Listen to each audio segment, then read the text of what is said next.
I don't know what agency heads are worried about. I know what I'm worried about. I don't know what other agency heads worry about. They pontificate in the trade press about all sorts of things. I think that, you have to understand we are businesses.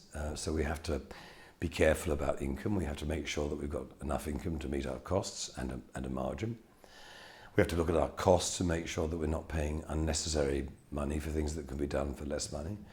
And in my case, we have to make sure that we have a business which is viable, which is liquid, and which is able to deal with the various things that are going on in the economy.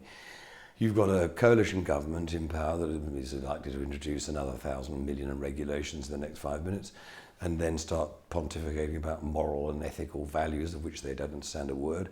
And so it's a very fraught and what's the right word, not fragile, volatile environment.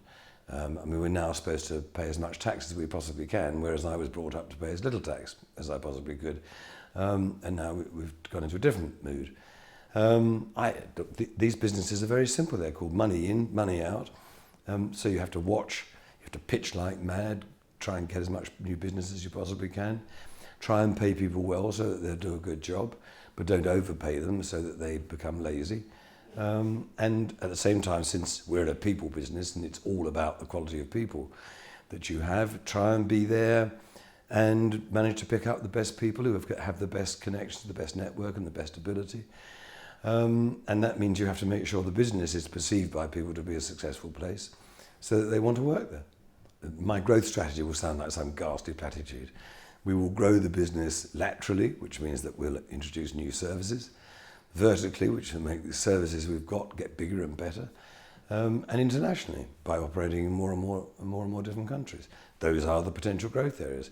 We're a tiny business with a very small share of a quite large market, so we can quite happily just increase our share and we'll become a more and more successful business. It's never been any different. It's always been exactly the same, and nor will it ever be any different. I suppose the biggest concern I have is the ridiculously low margin on digital activity.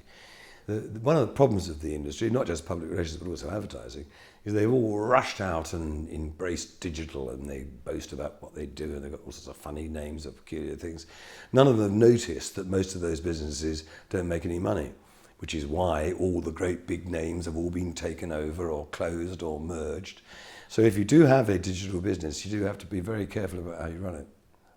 I only ever had one view about what government should do, which is stop interfering in everybody's lives, have less regulation, less burden, less bureaucracy, less paperwork, less interference, less pontification about what you should or shouldn't do, and create an environment, since it's the only thing that makes this country succeed, whereby people who want to run businesses are able to run them with the least amount of money wasted on stuff that produces no value whatsoever.